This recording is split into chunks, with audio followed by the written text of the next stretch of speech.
Sex দেশের এবং প্রবাসের ভাই বোনদের প্রতি সালাম। আসসালামু আলাইকুম।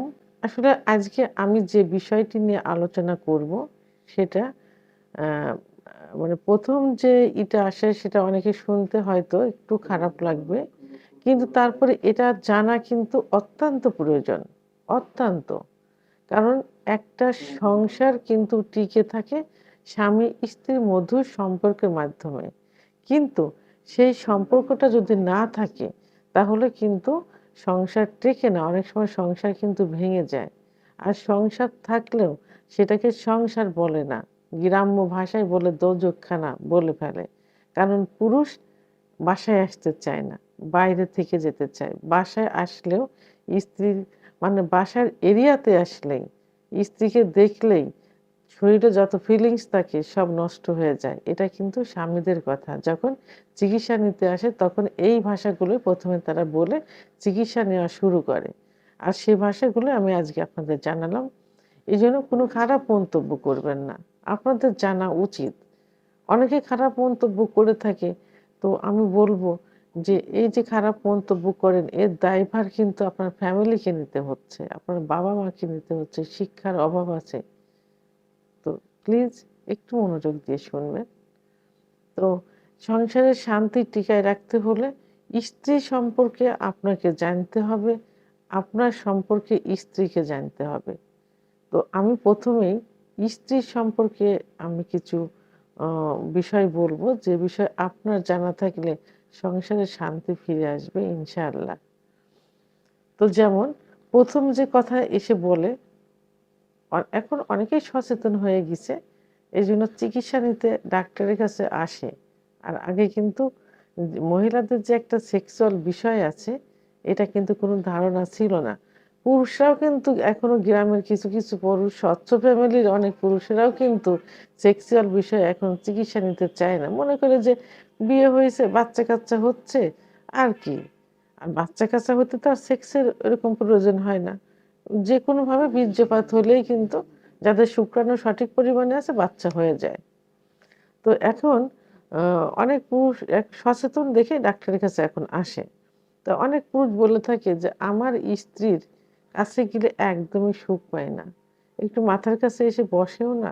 সা মই আলাদা বিছানায় থাকে, আমাকে দেখলে দূরে থাকে। রাত্রে যখন বিছানায় আসে তখন একসঙ্গে ঘুমাই না। হয় আমি আগে ঘুমাই যাবো, তারপরে সে আসে। অথবা সে আগে যে বাচ্চা আ আ কে নিয়ে ঘুমিয়ে পড়ে, তারপরে আমি যাই। কেউ কাউকে চেতন অবস্থায় পাই না।" আমার স্ত্রীও একই অভিযোগ দেয় যে, "স্বামী এখন কেয়ার করে না।" আমার স্ত্রী বোঝে আমার এই সমস্যা হচ্ছে। এখন আমি কি করতে পারি ম্যাডাম? সমস্যাটা হলো যে তাদের সেক্সের ইচ্ছা হয় না। সেক্স করতে ইচ্ছা করে না। তো সেক্স করতে গিয়ে তারা ব্যথা পায়, জ্বালা-পোড়া করে। যে কারণে স্বামীকে দেখে ভয় পায়, দূরে থাকে। আর স্বামী মজা পায় না, স্ত্রীর কাছে সুখ পায় না। কাছে গেলে অ অসুস্থর বাহানা দেখায়। বিভিন্ন বাহানা থেকে স্বামীর থেকে দূরে থাকতে চায়। তাই স্ত্রীকে আ চিকিৎসার জন্য নিয়ে আসে। তো আমি চিকিৎসা দেওয়ার আগে জানি যে সমস্যাটা কি। তো অধিকাংশ পুরুষই বলে থাকে, মহিলারা বলে থাকে যে তাদের সেক্সের ইচ্ছা হয় না। আ সহবাস করতে গেলে কোনরকম জায়গাটা ভেজে না। খুব জ্বালা-পোড়া করে, ব্যথা করে, এমনকি চিড়ে যায়। এটা কেন হয় জানেন? কারণ স্ত্রীদের সেক্স কিন্তু লুকায়িত থাকে। বিয়ের ১ম কিছুটা বোঝা যায়। আস্তে কিন্তু সেক্স উত্তেজনা কমতে থাকে। লুকায়িত থাকে। তাদের সেক্স আনতে একটু সময় লাগে। অনেক পুরুষরা জানে না, বেডে গিয়ে সহবাসে লিপ্ত হতে চায়। কিন্তু তারা বোঝে না যে স্ত্রীকে একটু তৈরি করতে হয়। স্ত্রীর ফোরফিল করতে হয়। এটা সম্পর্কে তাদের ধারণা নেই। আর থাকলেও তাদের ইচ্ছায় যে সঙ্গে সহবাসে লিপ্ত হয়। এতে কি স্ত্রী সুখ পায়? কখনোই সুখ পায় না। তার কি অর্গাজম হবে? কামড়া আসবে? জায়গাটা ভিজবে? কখনোই আসবে না। এতে স্ত্রীও সুখ পাবে না, আপনিও সুখ পাবেন না। তো এইজন্য কি করতে হবে? স্ত্রীর কিছু নির্দিষ্ট জায়গা আছে। যে জায়গাটা সম্পর্কে আপনাদের ধারণা থাকলে স্ত্রীকে সহজেই অর্গাজম ঘটানো যাবে। অর্থাৎ সহবাসের পূর্বেই অ্যা কিছু জায়গা আছে, জায়গাটা স্পর্শ করতে হবে, আদর করতে হবে। স্ত্রীদের অর্গাজম করতে ফোরফিলে মাধ্যমে প্রথমে দেখা যায় যে 10 থেকে 15 মিনিটের মধ্যে অর্গাজম হয়ে যায় কিছু কিছু মহিলাদের। অর্থাৎ কামরস আসে, সহবাসে গেলে জায়গাটা ভেজে স্ত্রী সুখ অনুভব করে। এতে স্বামীও সুখ অনুভব করে। তবে কিছু মহিলা আছে যে যাদের 30 থেকে 35 মিনিট লাগে, অনেক সময় লাগে। লুকায়িত থাকে এজন্য যে একটু দীর্ঘ সময় ফুলফিল করতে হয়। মহিলাদের নির্দিষ্ট কিছু জায়গা থাকে, সেই জায়গাগুলো আগে জাস্টিফাই করতে হবে, বুঝতে হবে।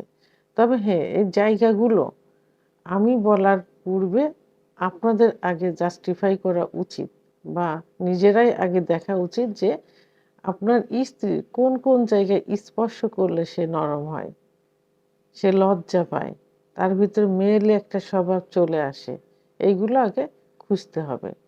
তা তো এর মধ্যে প্রধান যে জায়গাটা সাধারণত গ্রাম্য ভাষায়, গ্রামে কিন্তু দেখবেন যে মহিলাদের প্রথমে কোথাও আদর করলে বা যাকেই প্রথমে আদর করলে কোথায় আদর করে, কপালে চুম্বন দেয়। কপালে চুম্বন দিলে দেখবেন যে ছোট বড় সবাই কিন্তু একটু লজ্জা পায়, কিন্তু অর্থাৎ লাজুক একটা ভাব চলে আসে। সেহেতু স্ত্রীকে প্রথমে কপালে চুম্বন দিবেন, দিলে তার ভিতরে একটা নরম ভাব চলে আসবে।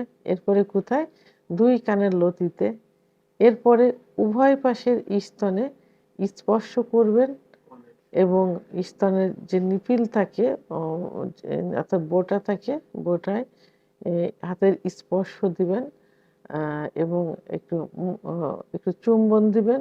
তাহলে দেখবেন পরিপূর্ণভাবে তার সেক্স উত্তেজনা আসবে, অর্গাজম হবে। আর অর্গাজম হলে কামরাস চলে আসবে এবং সহবাসে জায়গাটা কিন্তু পিচ্ছিল হবে, কোনো সমস্যা আর হবে না। এরপর তার মহিলাদের চুলের এক ধরনের ঘ্রাণ থাকে, চুল স্পর্শ করলে কিন্তু তার ভিতরে সেক্স উত্তেজনা চলে আসে। তারপর কোমরের দুপাশে হাত দিলে, আলতোভাবে হাত দিলে সেক্স উত্তেজনা আসে। মহিলাদের খুব সেনসিটিভ একটা জায়গা আছে, যেটা পুরুষরা কিন্তু অহরহ স্পর্শ করে থাকে, ব্যবহার করে থাকে, কিন্তু তাদের ধারণা নেই যে এই জায়গাটা কি, এই জায়গাটার গুরুত্ব কতটুকু। এটা নিয়ে কিন্তু আলাদা ভিডিও আমার করা আছে, আলাদা ভিডিও। তো এটা কোথায় থাকে এর অবস্থান? এর অবস্থান হলো মহিলাদের যে প্রস্রাবের যে একটা নালী থাকে, ওই নালীর ওখানে শিমের দানার মতো একটা দানা আছে, ওটাকে ক্লাইটোরিস বলে।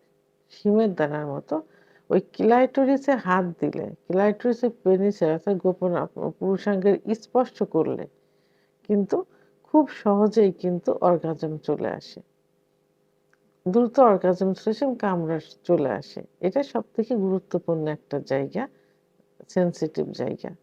আচ্ছা, অনেক পুরুষের সহবাস করে থাকে, কিন্তু তারা জানে না যে সহবাসে করার যে জায়গা, মহিলাদের যে যোনিপথ, যোনিপথের কোন জায়গা তার গোপনাঙ্গ অর্থাৎ তার পুরুষাঙ্গ স্পর্শ করলে সহজেই বীর্যপাত হয়, মহিলাদের সহজেই সেক্স উত্তেজনা হয়, এটা কিন্তু অনেক পুরুষের জানা নেই।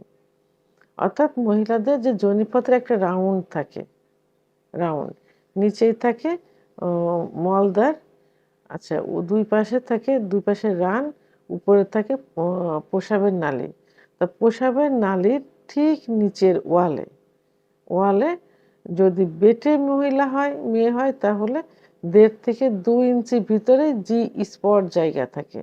আর যদি একটু লম্বা হয় তাহলে 2 থেকে 2.5 ইঞ্চির ভিতরে জি স্পট জায়গা থাকে, যে জায়গায় পুরুষাঙ্গ স্পর্শ করলে, ঘর্ষণ দিলে বীর্যপাত হয়ে যায়।